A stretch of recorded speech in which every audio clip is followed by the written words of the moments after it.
28 November 2023 তারিখে আমি এই বিড়াল ছানাটিকে পেয়েছিলাম আমাদের ছাদের রান্নাঘরে। ওইখানে 3টা বাচ্চা হয়েছিল বিড়ালের, 2টাকে নিয়ে গেছিল ওর মা, আর এই বাচ্চাটিকে নিতে পারেনি। এই বাচ্চাটি উপরেই ছিল। 3 দিন না খেয়ে বাচ্চাটি খুবই অসুস্থ হয়ে পড়েছিল আর দুর্বল হয়ে গেছিল।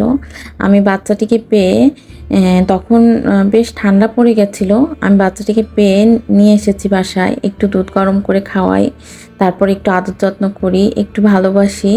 বাচ্চাটি তখন আমাদের পিছন আর ছাড়ে না, আমাদের সাথেই থাকা শুরু করে দেয়। পরবর্তীতে আমার ছেলেমেয়ের ফাইনাল পরীক্ষা হয়ে যাওয়ার পরে আমি শ্বশুরবাড়িতে বেড়াতে যাই, কিন্তু আমার শ্বশুরবাড়ির ছাদের কোনো রেলিং ছিল না। ও খেলতে খেলতে বাই চান্স পড়ে যায় নিচে, তখন এমনভাবে আহত হয় এই যে ওর পিছনের পা দুইটা একদম উল্টে যায়। এই ভিডিও ক্লিপটি ওর পড়ে যাওয়ার ঠিক 2 দিন পরে, তখন যেদিন পড়ে গিয়েছিল ও, সেদিন খুব বেশি পরিমাণ ব্যথা পেয়েছিল, একটুও নড়তে পারছিল না। এই ভিডিওগুলো এই ভিডিওটা করা হয়েছিল যে ভেট তাকে পাঠানোর জন্য। সেই ক্লিপগুলো জড়ো করে আমি একটা ভিডিও তৈরি করেছি আপনাদের জন্য। ভাবলাম আমার দুঃখের কাহিনীটি আপনাদের সাথে একটু শেয়ার করি।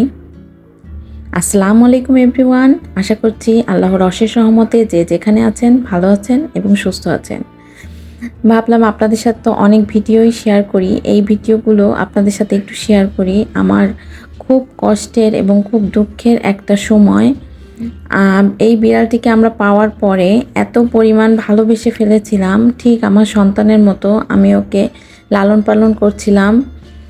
কিন্তু বেড়াতে যেয়ে ওর যে অ্যাক্সিডেন্টটা হয়েছিল, এতে করে আমরা সবাই খুব মানসিকভাবে ভেঙে পড়েছিলাম। পরবর্তীতে আমি একজনের মাধ্যমে ডাক্তারের সন্ধান পাই, তারপরে যে আমি অনলাইনে সেই ভেটকে দেখানোর পরে আল্লাহর অশেষ রহমতে ওনার ট্রিটমেন্টে আমার বিড়ালটি একটু একটু করে সুস্থ হয়ে যায়। ওর পা দুইটা একদম পিছনে উল্টে গিয়েছিল, একদম সামনে আনতে পারছিল না।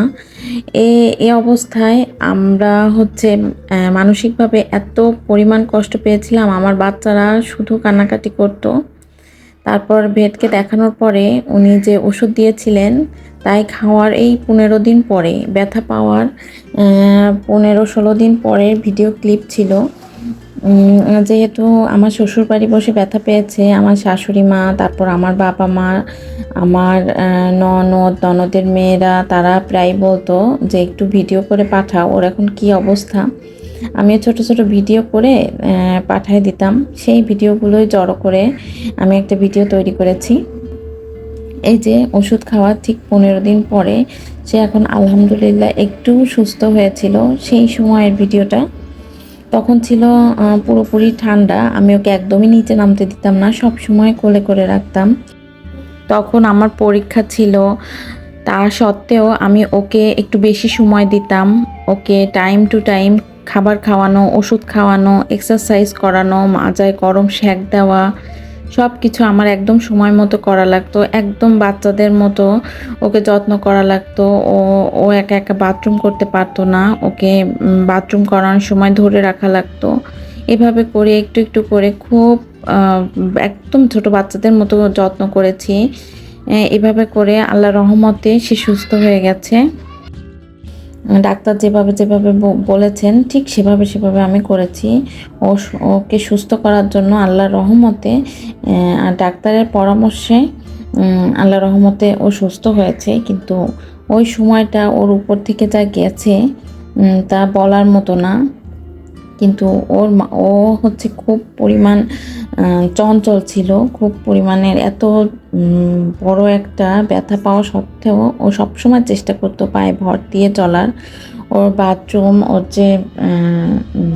বাথরুম করতো, তখন ধরে ধরে বাথরুম করানো লাগতো, তারপর কোলে নিয়ে একটু একটু করে খাওয়ানো লাগতো। এভাবে করে করে আমি একটু একটু করে ওকে সময় দিতাম, ওকে যত্ন নিতাম। আলহামদুলিল্লাহ এই যে 20 থেকে 25 দিন পরে ব্যথা পাওয়ার, এখন বেশ পায়ে বল পাচ্ছে, বেশ সুস্থ। অনেকটাই সুস্থ তখন। আপনাদের সাথে আমার এই ভিডিও ক্লিপগুলো ছিল, সেগুলোই শেয়ার করলাম।